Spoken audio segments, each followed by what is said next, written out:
Jérôme, c'est à vous maintenant de faire le spectacle. Attention. Donc une expression. Voilà. Attention, fragile, c'est du précieux, du cristal. Des doigts de fée, des doigts de maître qui courent sur le clavier de son diatonique. À entendre Sébastien Bertrand, on touche du doigt le vrai, le beau, le sensible. On a même l'impression que tout lui semble facile, qu'il joue les doigts dans le nez des morceaux qu'il connaît justement sur le bout des doigts. Mais c'est se tromper, c'est se mettre le doigt dans l'œil que de penser ça. Même s'il est tombé dans la musique quand il était tout petit, même s'il a mis très tôt le doigt dans l'engrenage musical, il lui a fallu, comme il se doit, des heures et des heures de travail, de la rigueur, de la doigture. Il lui a fallu obéir au doigt et à l'œil de ses professeurs qui ne manquaient pas de pointer du doigt ses erreurs. Mais tout ce travail a fini par payer. Rien à regretter, pas de quoi s'en mordre les doigts. Sébastien a foncé doigt devant, passant du professorat au spectacle, du duo Bertrand au slow en scène. Et mon petit doigt me dit que le succès est au rendez-vous, des salles pleines à craquer. Et quand on voit le spectacle, on se dit que c'est très très mérité. Mon petit doigt me dit que ce n'est qu'un début. Mon petit doigt me dit, ben justement, c'est l'expression du jour. Et on sait combien les doigts sont précieux pour les musiciens, c'est un peu la langue des mains. Et d'où vient cette expression, mon petit doigt me dit? Pourquoi le petit doigt et pourquoi sait-il tout? Voici donc 3 explications vraies de vraies, à peine inventées. À vous de retrouver l'origine. Oui, vous pouvez faire ça. À vous de retrouver l'origine de cette expression. C'est la partie interactive de cette chronique. Première explication. En fait, on doit cette expression à la fin du Moyen-Âge aux voyants, issus du peuple des Gitans, les voyants, qui utilisaient le petit doigt pour prédire l'avenir. En fait, on faisait tremper le petit doigt dans de l'eau bouillante pendant quelques minutes, et puis selon la forme qu'il prenait... Quelques minutes. Oui, 1 minute 30. On pouvait émettre des prédictions. Et l'expression est ainsi née. Alors avec la médecine moderne, forcément la pratique s'est un peu modifiée. Avec l'anesthésie, ça permettait d'insensibiliser le petit doigt à décrypter. Et puis finalement, la pratique est tombée, enfin n'existe plus. Mais les voyants utilisent quand même le même principe et ils ont remplacé le petit doigt par le sachet de thé. Voilà. Deuxième explication, c'est à la fin du XVIIIe siècle, quelques étymologistes ont affirmé que doigt était en fait une déformation de dé, raccourci de Dieu, le seul omniscient capable de tout savoir sur tous.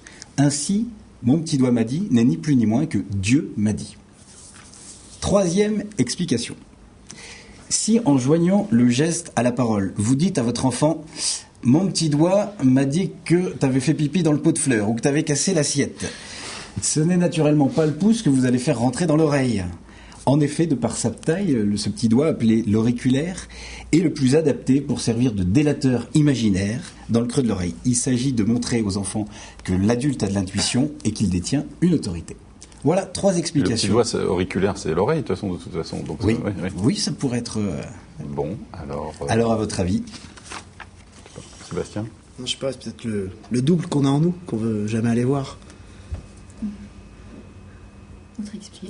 Autre explication. Quatrième explication. Je vais faire la 4e. Merci Sébastien Bertrand, merci beaucoup. Merci beaucoup Sébastien, Jérôme, pardon. Alors, Aurélien, vous pouvez dire? Moi, je me plante à chaque fois. Je dirais plutôt la 3e, mais sans conviction. Pas toi, on dit le D. Alors, pour le petit doigt, donc je dirais peut-être celle du milieu. Moi. Ouais, la deuxième. La déformation étymologique. Ouais. Non, tu triches. Je vais dire la 1, moi, allez. La 1. La 2e. La 2e, mais c'est la 2e. Ouais. C'est la 2e, effectivement. Donc, c'est bien connu, les petits doigts savent tout. Peut-être simplement parce qu'ils ne sont pas encore devenus majeurs. C'est-à-dire qu'ils ont gardé en eux la part d'enfance, la part d'innocence. Et moi, je suis certain que Sébastien Bertrand, comme bon nombre d'artistes, a au bout des mains des petits doigts. Des petits doigts qui touchent, des petits doigts agiles qui offrent l'émotion. Et un jour, du haut de ses 35 ans, son petit doigt lui a dit, celui qui a gardé la part d'enfance, que le moment était venu de s'enfoncer dans la forêt initiatique, dans la forêt des origines. Et c'est ce qu'il a fait. C'est en traversant les forêts de Wajdi Mouad que Sébastien est descendu en rappel du côté de son enfance. Accroché au cordon ombilical de sa mère Méditerranée, il a plongé dans la mémoire de ses pères, de ses grands-pères, et il a remonté le chemin de la vie, le chemin de sa vie. Parce que c'est bien connu, à chaque vie son chemin, à chaque chemin sa vie, et dans la vie, chacun a son chemin. Oui, je vous l'assure. D'ailleurs, je vais avoir besoin de vous. On a un chemin de fer pour les ferrailleurs, un chemin de terre pour les paysans, un chemin faisant pour les... Faisant. Chasseur, c'est pas fini. Un chemin sans issue pour les indécis. Un chemin battu pour l'enfance maltraitée. Un chemin buissonnier pour les Buisson. écoliers. Un chemin d'écolier pour les chiens. Un chemin carrossable pour les Carrosse. royalistes. Un chemin cabossé pour les travailleurs. Un chemin creux pour ceux qui ont faim.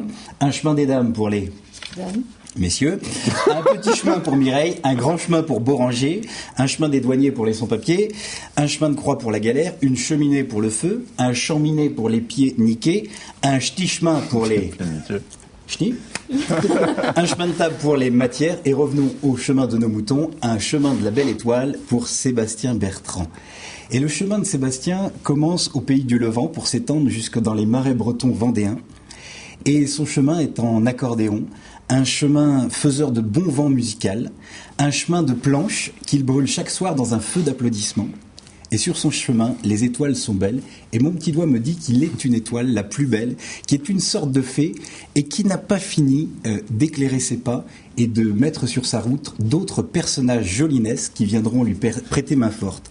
Du moins, c'est certain, son chemin sera long, beau et grand. C'est tout ce qu'on lui souhaite, du moins on croise les doigts, les petits doigts pour ça. Allez, bon vent, camarades. Merci. Merci beaucoup. C'est bien. Très Bravo. bon. On peut dire Jérôme aussi. Jérôme, tiens, on va donner aussi les dates de spectacle de Jérôme qui sera au festival Éperluette à Chantenelle. À Chantenelle. 24. 24 novembre, exactement. Et on voit les coordonnées pour réserver pour ce spectacle.